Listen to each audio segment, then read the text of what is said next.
Hey, good morning, everybody. Happy Saturday morning to all of you. This is Navigating Leadership with our principal cohort. We are excited this morning, as we always are on Saturday mornings, to connect and discuss topics that are so germane to what we do every single day. My name is Dean Packard. I'm the principal of Charlton Middle School. Alongside of me, I have my good friend and co-host, Chris Starcheski, and our friends from Florida and Texas, Joe and Josh. Listen, we are excited to be here as always. Good morning, gentlemen, and happy Saturday to all of you. Chris, first start with you. How are you, my friend?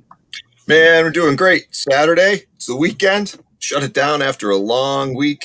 We just came back from February break in Massachusetts, and that week felt like a month. But this weekend is sure to get me rested and recharged. Kick it down to Joe. How are you today? Doing good, man. Doing good. We're on the countdown to spring break down here in the next 3 weeks. So, man, that my teachers, my staff need that big time, and I can use a little bit of it too. But other than that, we're doing good, man.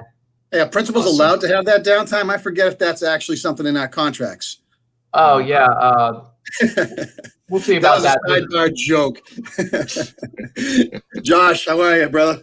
I'm doing great. Thought out, ready to rock and roll here.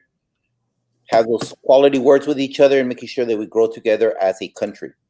I love that, man. And I'll tell you what, we go through our workday issues that we have, but come Saturday morning, we all become one. And that's a good thing because, when we start talking about topics, we really can kind of just see through our lens how it's divided and yet the same across the board for all of us as leaders. So this morning's topic is a good one, the empowered principal. Talk about how we're going to be able to identify talent within our own buildings, within our own district, within our own groups, and try to persuade that talent to move up and take the reins.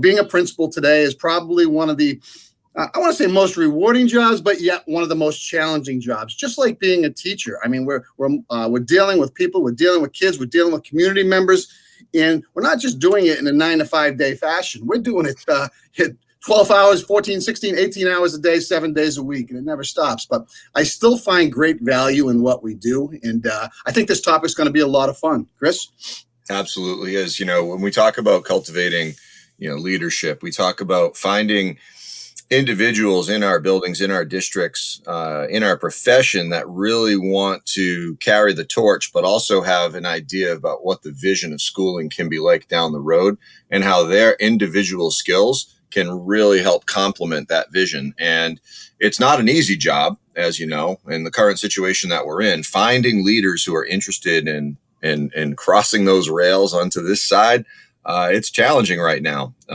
It's hard to survive as a classroom teacher, let alone try and jump into something brand new of a different level of responsibility. So we've got that job as well as all the other day-to-day operations at our feet. Yeah. So, let's start off. Let's just talk about what our buildings look like and what our scope. And let's go down to Josh. And Josh, when you start thinking, about, passing that torch and seeing, using your lens to look out in your building about, we'll call it up and coming talent, rock star talent, the things that we recognize as leaders, as coaches. What does that look like from your perspective? I believe that it's twofold. Number one, we need to always keep our own glasses on how someone looked upon us. I'm going to let my story was I wanted to be similar to my mom and always be in the classroom because I know I felt very comfortable doing an effective job. But it took Millie Williams, and I will always say her name. She's the one that kept telling me, you need to go to school. You need to become an administrator. You need to go to school. You need to become an administrator. She would bring me catalogs from school, and she would tell me, have you enrolled? Have you enrolled? She pushed me, and I'm like, who's this crazy lady? What is she doing? What's all that about? So it's about us being cognizant, the people that sit in our chair, that we need to go number 2, sustainable leadership.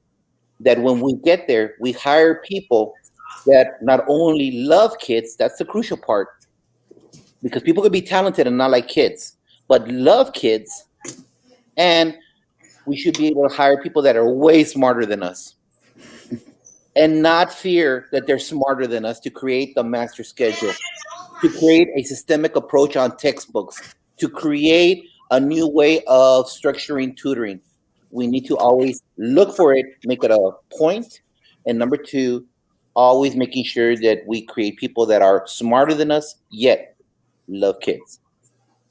It's a really good point. You know, when I hear you talking about that, I think the having somebody backing you, whether it's a family member or a colleague or a mentor who continually drops the catalog in front of you, or, hey, I got this email about a leadership academy. I got this leadership opportunity for you in our building, setting the seeds and then continually watering that opportunity for growth. Exceptionally important.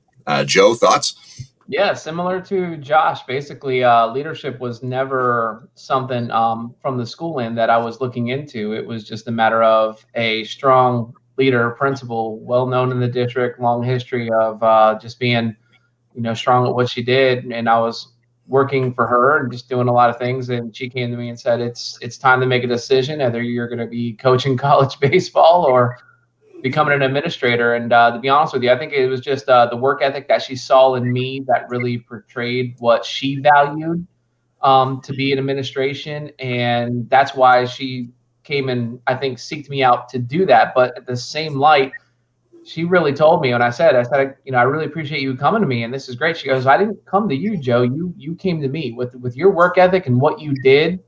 You shined in front of me. And that's when I just, matter of fact, just steered you to the pond." And I think that's something I look to as well with my people.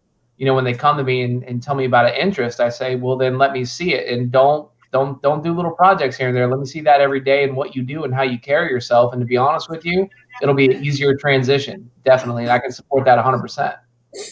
It's a great story. And I can remember back to 1994, and that's probably dating myself a little bit right here, 94 and 95. I used to come in and I remember I was that teacher. I had my briefcase. I had everything loaded up. I was ready to go. And the interesting story, I was coaching high school basketball at the time, and I envisioned myself doing that forever. I enjoyed it. I thought I'd have my son with me and we'd go through and do the whole process. But, neither here nor there. But the point I'm trying to make, and I remember distinctly getting the tap on the shoulder and just saying, "Hey, listen, we need people with your mindset, with your work ethic, the way that you go about your business, the way you carry yourself to be considered to move into the administration role." And I remember at the time, there was a principal that we had in our building when I was up at Shepherd Hill, and he just kind of pulled me aside and said, "Dean, you really got to look to get into the leadership program." And, and I said, "I don't have time. I'm coaching. I'm doing all these things and I'm with my kids." And I said, "You know what? I'm going to give myself a 3 to 5 year window to get it done." And lo and behold, those 3 to 5 years went by really quickly. And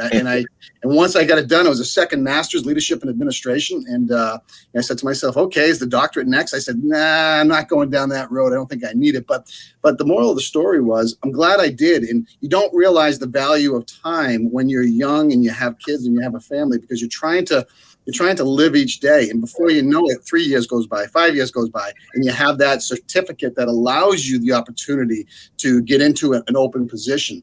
And I'm forever thankful to Sean Gilrain for doing that. And I remember distinctly the moment in time. And now that I'm a principal and I see the young guys and ladies coming through, and when I see that spark, I see that energy, I see that it factor, I tell them all the time, start creating your timeline to be able to get into the game. And that might mean either going through a leadership cohort to get the certification or perhaps going back and getting a second master's in leadership, because what it does, it just provides platform and entry points. And by doing that, we start to think and start planting those seeds for our passing on the torch for our legacy. So, it's a great story, and I'll never forget it. And I remind him often when I see him, and he's a retired superintendent right now. And just talked to him the other day, and those type of people stay with you, and it's powerful. It's very powerful. Chris? Yeah, very similar entry for myself. I started back in '94. I'll throw that age out there in a private school.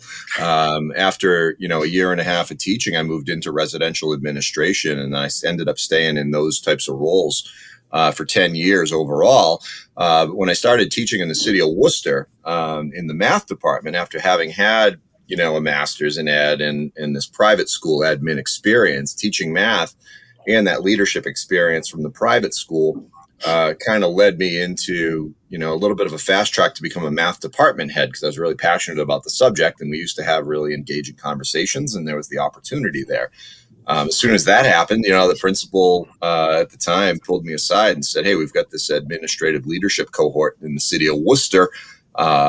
We're building our own, pipeline. Let's go ahead and get you involved." My wife also did the program with me, and lo and behold, we're where we are now.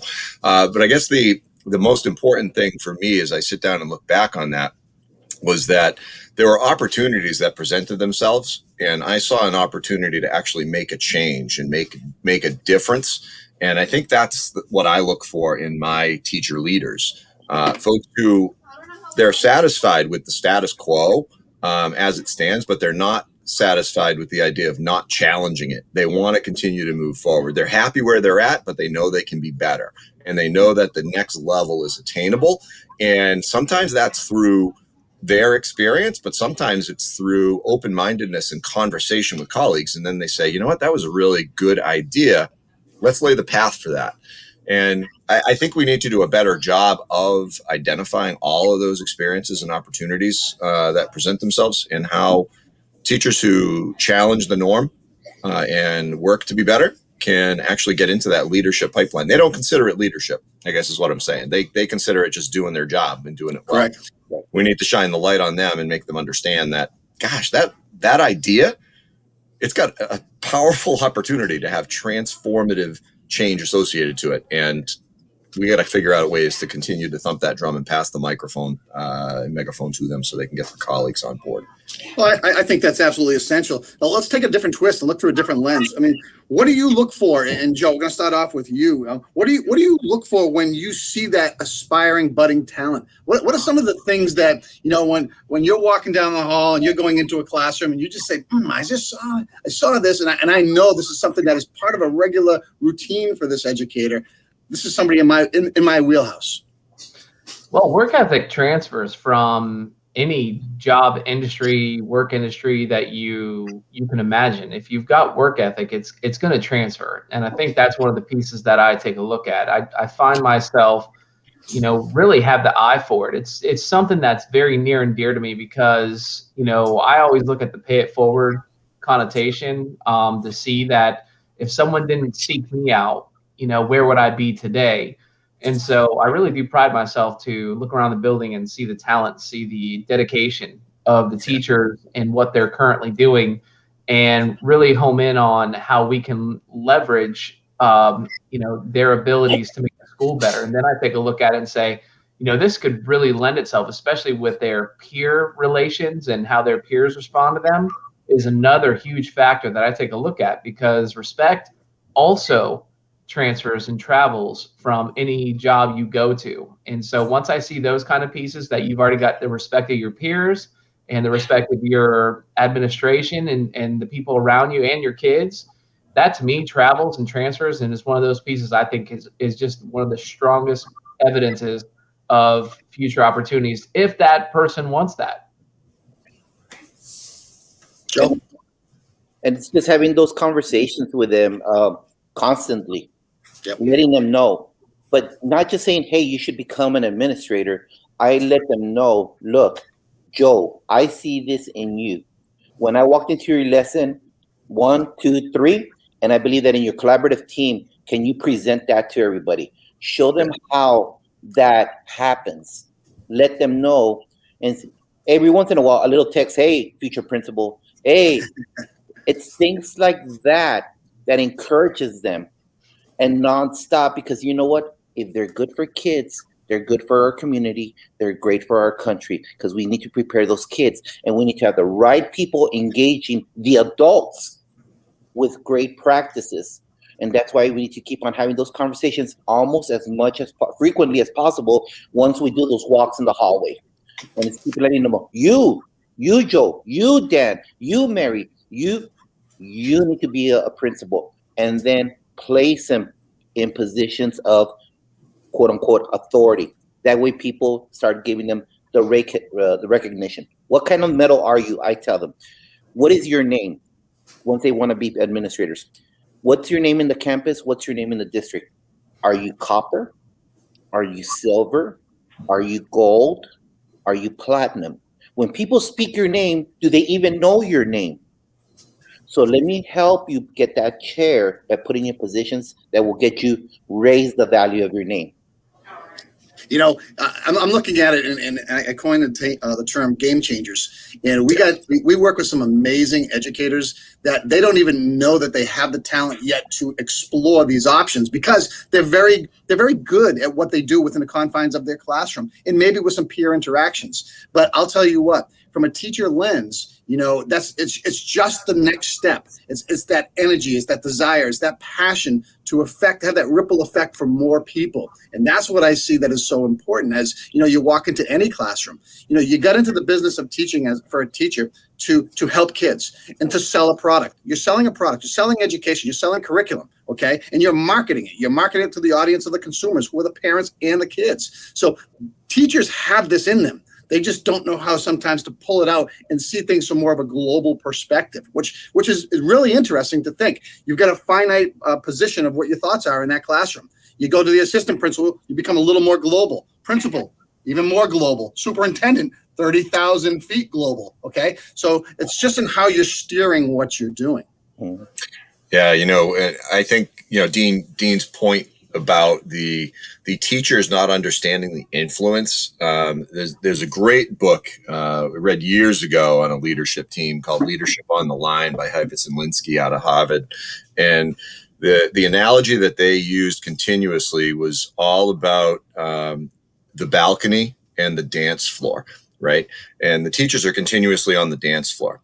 If you're able to engage them in conversations about what the dance floor looks like from the balcony, you can actually understand how each teacher is influencing one another and how they're influencing kids, and how, you know, as the orchestra's playing, you know, the dancers move in a fluid fashion. But when you're on the floor, you don't really appreciate that because you're in the moment. But when you're able to step back and actually look at that, we have to have those types of conversations with our departments, with our teachers, to understand how the interaction works together. This is not a data conversation that I'm talking about. You know, it's about a systemic conversation, so that way they really do understand how the parts lock together and create, you know, that synergistic effect to really move the school forward. Because when we're in our own classroom or in our own team, in our own hallway, in our own grade, we sometimes have difficulty understanding the impact, you know, up and the relationship down for how those expectations lay out. So that Leadership on the Line was a very powerful you know, kind of thought provoker for me as I start to look and have conversations with teachers about their leadership potential. You know, there was a term that we talked about earlier in our pregame. It was called sustainable leadership. And Josh, you threw that out there. And, you know, that's probably right at the core of everything that we do, because, you know, as we look to pass that torch, we want to be able to find the people who have the abilities, both mentally and physically, to be able to handle the onslaught of information that we get. And you want to be able to find that type of person. And it's not for everybody. The principalship has changed, I think, over the years drastically with the things that we have to do. Just a little. Yeah, I agree with you, Joe. But at the end of the day, you've got to love what you do. And if you love what you do, it shows in everything you do. Okay. It shows in your walk. It shows in your talk. It shows in your presentation. So those are all important. So, Josh, you talked about that sustainable leadership. Let's talk a little bit more about that. It's making sure that when I walked into my previous campus, we had the same department heads. Mind you, for those that haven't listened before, it was 2,550 kids. It was a D- campus. And it was the same population. And when you walk in there, you hear all of these stories going on. Culture and climate starts and ends, A to Z, with our chair. Bottom line. That's what, straight out, that's what it is. But it's how we make those, as Colin says, that sustainable leadership rise to the surface, to unite the team, rise to the surface, to unite the kids. So I felt it was my duty to make sure that we bring them together as a group of leaders, because you know what? A lot of at that campus, and some of you might know this, there are former students from that campus that went back to teach. And so they have a vested interest to see success of their alma mater. So it was slowly but surely making sure that I empowered them, and I pulled back the 8 assistant principals. No, let them take charge. No, let them give you a proposal and then we'll all talk about it. And if we had something together as an administrative team, I would tell them, let the department heads shoot it full of holes. And once they shoot it full of holes, give it to the colleagues in the classroom, because there's always that one dude that knows how to do the math time during a testing schedule. There's always that one teacher that knows about what the flaw is in scheduling. And that's how you find the leaders, because then they'll tell me, hey, this teacher knows about this. Let's start talking about how can I tap your talents to help the collective. So in the end, in 3 years, taking the authority, and we all know it's fake authority. It's fake chair. Come on. We take that away from us, because you know what? Just remember, guys, and I don't mean to hurt anyone's feelings here. My opinion, my 2 cents, we need teachers more than they need us. True. And just know that the more we empower you, team members and future leaders in the classroom, the more we empower you, the more you will unite your campus, your community, and this country. So from my chair, in 3 years, using that thought process, using that vision, making sure that they took charge of everything, D- to B-, 8% increase in graduation rate. There's something there when you give them, the stakeholders, as Colin said, the ownership of success. Yep. I love that you said that, because, you know, from where we sit, we're just like teachers. We're facilitators, and it's our job. Like our teachers are like, they're like our students, you know, in the eyes of a teacher. And we look and we find those people, we put them in those positions. And you know what, Josh, you're right. We do find people that help, and we try to build their capacity by giving them jobs that make them stronger and be able to see their inner strengths. And that's huge. And that leads to a ripple effect as well within a building, and builds a stronger culture. And all of a sudden, everybody has a stake in what we're trying to accomplish. And once you get that rolling, that kind of is self-propelled, in my opinion, and it continues to move. Conversely, just like the other way, when you have the department heads who have been in the department chair now for 22 years, and you got a D- school, and it isn't going anywhere, what does that tell you? It tells you it's time for change. It tells you it's time for different thinking. It's so that's really interesting. Just so you know, one of the things that I have hanging over my desk for many years, and I present that to leadership and to all my colleagues, the definition of insanity. So whenever there's a conflict and you bring me either a student that misbehaved, a budget issue, whatever it might be, and we know it's a repeating cycle, I go, that's insane. Why do we keep on doing that? Read on top of my sign. We cannot keep on doing the same thing and expect a different outcome. And that's it. I think that ties in with what you just said. Absolutely. 100%. Joe, toss it over to you. Yeah, Josh hit it, man. That I was waiting for him to hit that stakeholdership part when he was talking, because to me that's something I breathe all day into the campus. It's one of those things too. You get careful what you wish for, because once you breathe a lot of stakeholdership, you also get a lot of strong voices that have very strong opinions on how things should go. But at the same light, the people whom I hire, and it's always the same question I ask in the interviews that really tells me about who their character is. If it's something that's going to help the kids, and it's going to help the kids, but the principal or your administrator says they're not really into the idea and what you want to do, what do you do? And it's always the candidates who tell me that they'll come in my office and they'll keep coming every day until I tell them they can go ahead and move forward, because if they know it's going to help their kids, they're not going to let it go. And one of the pieces that I take a look at that with is that I know when that door closes every day, who's in the classroom with those kids, and that's that character. And one of the pieces when you build that stakeholdership is you really start to see who floats to the surface in terms of who wants to take this on in this leadership role, just from an intrinsic piece. And does your campus really have that culture of leadership opportunities? And that was something I brought into my current school, that now they know it's a culture thing when they see a teacher that's on a special assignment, doing a different duty, not teaching classes, but they know that teacher's getting their opportunity to move forward. That's an important piece to instill in your staff, to make sure that those opportunities are there and they know they're there if they reach for them. Yeah, that's a very important point. In terms of a school culture, it's also important from the district to be able to cultivate, a kind of a norm and an expectation of teacher leadership. And that's something that not not every district has. So to have the district leadership willing to grant principals of, I guess, the authority to send their teachers out to be representative voices at the district level on behalf of the principal and all of the other colleagues in the building is really important. And that doesn't happen everywhere, because a lot of times when there's, a district leadership team meeting, there's a room full of administrators who are representing the views and perspectives of teachers. Should we have more teacher involvement at that level? And are those the types of opportunities and cultures that we want to present out there? I tend to think the answer is yes. I think in stronger districts it is yes, Chris, because the expectations are pretty clear.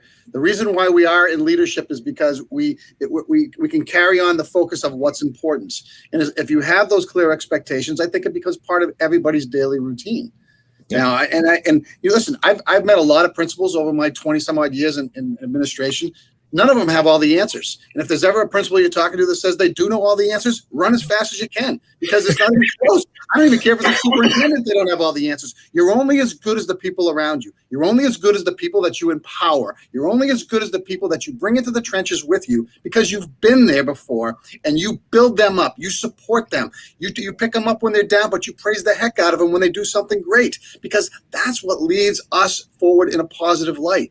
It's a pretty simple, it's a coaching mentality, but it's not about you, Chris, or you, Josh, or you, Joe. It's about the program itself. It's about the product that we put out. It's about what's good for kids, okay? We're not in an adult employment agency, okay? We're just not, okay? We're in an agency that helps kids become better and gives opportunities and open doors. Now, the adults are the engines, okay? And it's important to have adults that get it. And we got into this business just for that. Not to be able to get out and have summers off or vacations or whatnot. No, great perks. But at the end of the day, any educator's working 24/7 during that time anyway. They're still thinking. Their mind is thinking. They may not be doing pencil and paper, but that's the profession that we chose. Sorry, I have to go off on a rant for a second. No, but one piece before Josh hits this, coaching mentality. You can have the best coaching plan in the preseason, but guess what happens when those players on your team actually take the court? You got to adjust and adapt. You've got to make a move. You've got to make a switch, because I guarantee you the vision that was in the mind before the season began has to change by week one. Otherwise, you're going to be 0-1 on game day. And you got to be flexible. You got to be fluid. And I think that's what, good leaders understand. We understand what our team strengths are. We understand what our team deficiencies are, and we work towards the strengths. We can't work to fix all the deficiencies. We have to work with the strengths that we have in front of us. And if there's anything that we can provide our teacher leaders with, it's opportunities to shine those strengths and to continue to move forward, even if they're incrementally positive effect. It's a positive effect that's higher performance than it was the day before. So no matter what, that coaching mentality, just bring it every day and continue. What was it Mike Tyson said? Everyone's got a plan until they get punched in the face. Yes. That doesn't happen in our level at all. So don't worry about it. Oh, not at all. We got a head mask on, quite frankly, so we can dodge all of that. It's just so super important. And Joe, I know that you've had a vast coaching experience. You get it. I mean, this isn't rocket science from where we sit. It's about speaking common language. It's about putting in ideas and implementing strategies that help people I'm coining, that's teachers and students, become successful. That's it. Okay? Less is better. Focus on 3 to 5 things really well, and guess what happens? The outcomes take care of themselves. It's when you pivot and switch and do 15 different new initiatives and not follow through with them. Guess what?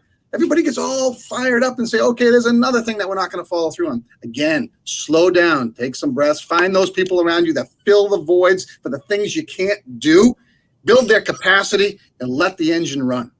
And Dean, you know what, man, and I'll even jump on that point just so we can talk about with the coaching experience that I've had. One of the most important lessons I've learned being a coach, it was in a regional playoff game. I was the head coach. I'm 22, 23 years old, head varsity baseball coach, just out of college. And I'll never forget, the other team was down, man. We were tied. and we had runners on base, and they threw in this guy who could barely stand on the mound and deliver a pitch. And I thought, man, we got him. Problem was that I had to pinch hit because I had used someone for a different position. And I looked down the bench and, put in a guy who, I've seen him, hit and stuff there in practice and everything. He was, so I'm like, oh, he's going to go in there. He's going to get me a run, a sack fly, anything. And I put him in a position to be the hero for the team. And he struck out. And I knew he was a better hitter than that. I knew he was a better player than that. But the position I put him in, that had to do with my planning and my understanding. Did I ever set him up to be successful in that situation? Did I ever set him up to know when I call your name, it's because I have the full confidence in the world that you are going to do this job? And that lesson has stuck with me to this day. It's been 20 years since that moment. And that moment is all about how I set him up for that situation. And I know it's something he probably thinks about and doesn't let go of. But to me, that was on me. That was mine. And I'll, to this day, tell him the same thing. And I want you guys to just hear that from what we're talking about. Make sure that you're giving those people the opportunities, but that you're also putting them in a situation where success can be attainable, and because of what they're bringing to the position. And also explain to them, be a resource before you become a leader. If people know you're resourceful and know you're a go-to person, they'll come to you. You don't need to have the leader name before they'll start coming to you. And that's just one of the pieces I want to home in on. I'm sorry, you hit me with one of the lessons I've always learned. That's huge. That was great analogy and a lesson. And really, I mean, that's an entire chapter in a book right there. It really is, on how to identify your responsibility to help cultivate leadership in the ranks. It's fantastic. Good stuff, guys. Great topics. Great stuff to pass around the table here. And, I think all of us look at it. We've probably been in the business long enough to know that we do put people around us that do make us better. And we look at our weaknesses as leaders and try to fill those voids to be able to ensure that people can have the experiences that they deserve. None of us are perfect. And I've yet to meet a perfect person. And I say it all the time. But you can be consistent with the things that you believe in. And if that means also building people up around you as one of your pillars, you do that, because we owe it to the people that are out there in the classrooms that just want to take it to the next level. We can't do this forever. Be nice if we could, but listen, I can see the end of the journey somewhere down the road, another 10-year window. But it's fun. It's tiring sometimes, but it's very rewarding when things work out and you see people hitting their apex and getting to their goals and just making it happen for themselves. And that's probably one of the most beautiful things about being in leadership. That's kids, that's parents, that's grandmothers, grandfathers, that's everything, man. That's the gamut. It doesn't matter who. Our job is to serve people and help people get to where they need to be. I just think that all of this, the last 33 minutes that we've been together, cannot happen without us who sit in our chair, in our title, engaging and bonding and united the campus every single last day with every action. The second you walk by a team member and don't say good morning and good afternoon is the second you took 2 steps back on your culture. The second you don't answer a quick email with a teacher concern is the second you took 3 steps back. So we need to be cognizant that before we build up future leaders, that we should role model what the expectations are, because they will be our assistant principals, for lack of a better term. They're looking at us every day, just like our students in the classroom are looking at us. They see everything that we do. Like, people call us out in the classroom, well, so would that was nationally broadcast. So it's very important that we show and role model expectations. Yep. I totally agree with you, Josh. 100%. We're coming up on our limit here, guys. Great conversation, Joe, Josh, as always. Poignant points, Dean. It's been an absolute pleasure on this Saturday morning. Hey, Sunday night, Unlock the Middle has got a guest on, Todd Nazloni. We're going to be getting some promo information out there for you. Check us out, 7 p.m. And hit us up if you have a topic that you'd like to be involved with discussing as well on navigating leadership. This crew would love to bring you on in or talk about a topic that's suggested. Check us out on our website or Twitter, Facebook, or YouTube. Comments are all open. Hey, be well, everybody. Enjoy your Saturday and hit this weekend hard for rest so we're prepared to nail the week ahead. Be well.